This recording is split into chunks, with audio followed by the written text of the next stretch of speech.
Police प्रशासन उसके साथ है जो अन्याय कर रहा है, झूठ बोल रहा है। जो सच बोलेगा वो सजा पाएगा। और ये घटना कोई एक दिन की नहीं है।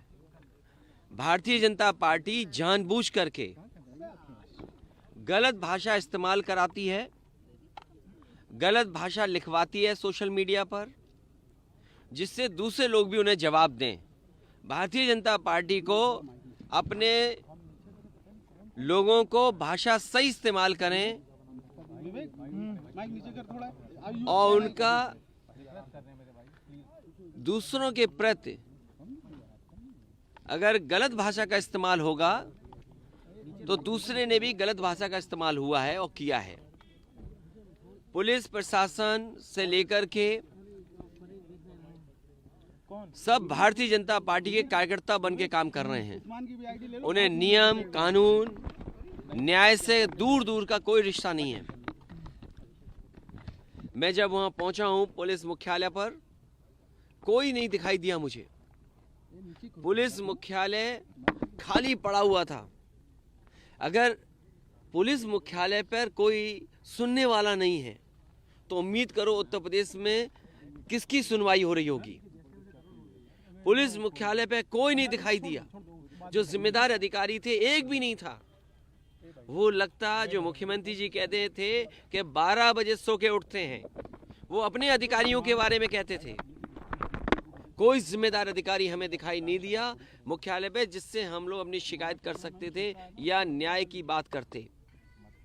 और जैसा मैंने पहले कहा, पूरा पुलिस प्रशासन भारतीय जनता पार्टी बन गया है और भारतीय जनता पार्टी के इशारे पे काम कर रहा है।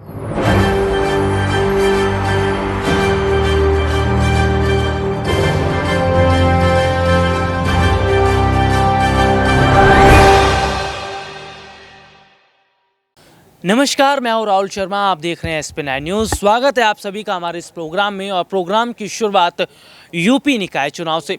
यूपी निकाय चुनाव में लगातार हो रही देरी पर विपक्षी पार्टियां योगी सरकार पर हमलावर हैं। विपक्षी पार्टियां लगातार बीजेपी से सवाल जवाब कर रही हैं। लेकिन खबर एक ये भी है कि क्या उत्तर प्रदेश में महागठबंधन मजबूत हो रहा है?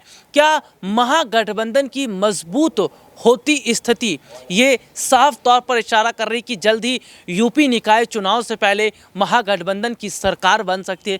दरअसल इन सब के बीच में हम देख रहे हैं कि कुंडा से निर्दलीय विधायक राजा भैया, बसपा सुप्रीमो मायावती, इसके साथ ही साथ बात करें RLD चीफ जयंत चौधरी, चाचा शिवपाल यादव, तमाम कई बड़े नेताओं को लेकर साथ अखिलेश यादव चल रहे हैं। क्योंकि उत्तर प्रदेश में महागठबंधन बनाने की जो तैयारी हो रही है, क्या ये महागठबंधन योगी सरकार पर भारी पड़ जाएगा? क्या ये महागठबंधन बीजेपी के लिए मुश्किलें खड़ी कर देगा? हालांकि 2024 का रास्ता अभी विपक्ष के लिए भी दूर है, बीजेपी के लिए भी दूर है। लेकिन प्रदेश में लगातार जो हलचलें बढ़ी हुई हैं विपक्षी पार्टियों की तरफ से, सत्ता पक्ष की तरफ से, वो जाहिर तौर पर इशारा करती है कि विपक्ष का लगातार मजबूत होना ये बताता है कि जनता का ध्यान विपक्ष की तरफ है। अभी हाल ही में कई सीटों पर उपचुनाव हुए, चाहे मैनपुरी की बात कर लें, खतौली की बात कर लें, जसवंत नगर सीट की बात कर लें। इन तमाम सीटों पर जिस तरीके से समाजवादी पार्टी का प्रभाव रहा, समाजवादी पार्टी लगातार इन सीटों पर जीत हासिल करती रही है, तो ये चीज़ें अपने आप में बताती हैं कि मुलायम सिंह यादव के निधन के बाद जो समाजवादी पार्टी का वोट बैंक है वो ज़्यादा मजबूत हुआ है।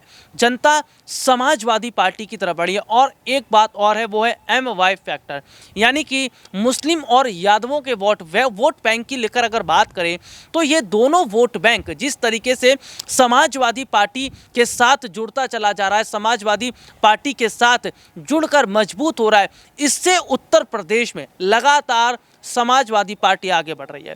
अभी हाल ही में खबर सामने आई कि अखिलेश यादव के कई दौरे हुए हैं। अखिलेश यादव लगातार पार्टी कार्यकर्ताओं के बीच कई बड़ी बैठकें भी करते हैं, लगातार जनता के बीच में कई सर्वे हो रहे हैं। लेकिन यहाँ पर सवाल है, मायावती और समाजवादी पार्टी यानी कि BSP और SP के बीच, इन दोनों पार्टियों के बीच में जिस तरह का एक नया गठजोड़ हम देख रहे हैं, राजा भैया का हम एक नया गठजोड़ देख रहे हैं, तो उत्तर प्रदेश में क्या 3 बड़े चेहरे मिलकर कोई बड़ी नीति बनाने के लिए तैयार हैं, कोई बड़ी रणनीति बनाएंगे? दरअसल अपने दर्शकों को ये बता दें कि एक वक्त में सपा और बसपा के बीच बहुत ज़्यादा दूरियां देखने को मिली थी। वो दूरियों की वजह है गेस्ट हाउस कांड। जी हाँ, गेस्ट हाउस कांड, जिसकी चर्चा केवल प्रदेश में ही नहीं देश भर में हुई थी।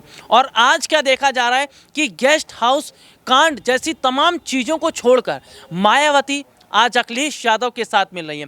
यानी कि मुलायम सिंह यादव के निधन के बाद से मायावती ने उन तमाम चीज़ों को हटा दिया है, उन तमाम चीज़ों को अलग रखते हुए कहीं ना कहीं एक बड़ा जो कदम है वो अखिलेश यादव की तरफ से। देखिए, समाजवादी पार्टी की अगर बात करें तो समाजवादी पार्टी यूपी विधानसभा चुनाव में भी ज़्यादा सीटें नहीं निकाल पाई। इसके अलावा हम बात कर लें आजमगढ़ सीट पर उपचुनाव हुए, वहाँ पर नहीं जीत पाती है।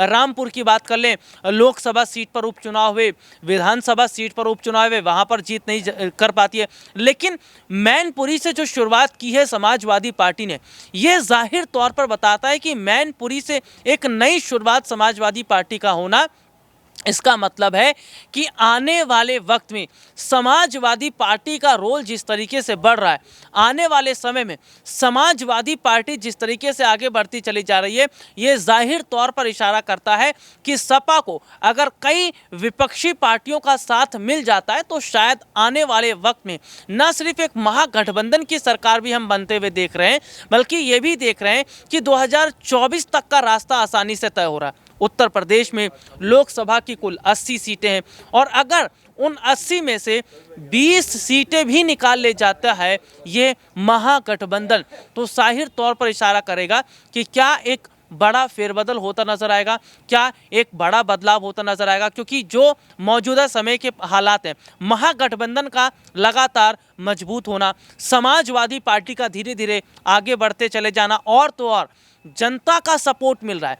जनता लगातार, देखिए अभी खबर सामने आई कि एक छोटा सा सर्वे जो है विपक्षी पार्टियों की तरफ से करवाया जाता है, जिसमें ये पूछा जाता है कि आखिरकार सरकार किसकी बनाई जाए। तो विपक्षी पार्टियों को जिस तरह सपोर्ट मिल रहा है, लगातार अखिलेश भैया की बात कही जा रही है, समाजवादी पार्टी की बात कही जा रही है, तो इसका मतलब है कि शायद समाजवादी पार्टी का रोल जिस तरीके से बढ़ रहा है और जिस तरीके से समाजवादी पार्टी तमाम नेताओं को लेकर, पार्टी को लेकर आगे चल रही है, इससे आने वाले वक्त में पार्टी को बहुत बड़ा फायदा होगा। और न सिर्फ पार्टी को फायदा होगा बल्कि सीटों को लेकर गठबंधन की बात करें तो उसमें भी एक बड़ी जीत समाजवादी पार्टी और विपक्षी पार्टियां ले सकती हैं। आज के लिए इतना ही, आपसे फिर दोबारा मुलाकात होगी, तब तक के लिए इजाज़त दीजिए, नमस्कार।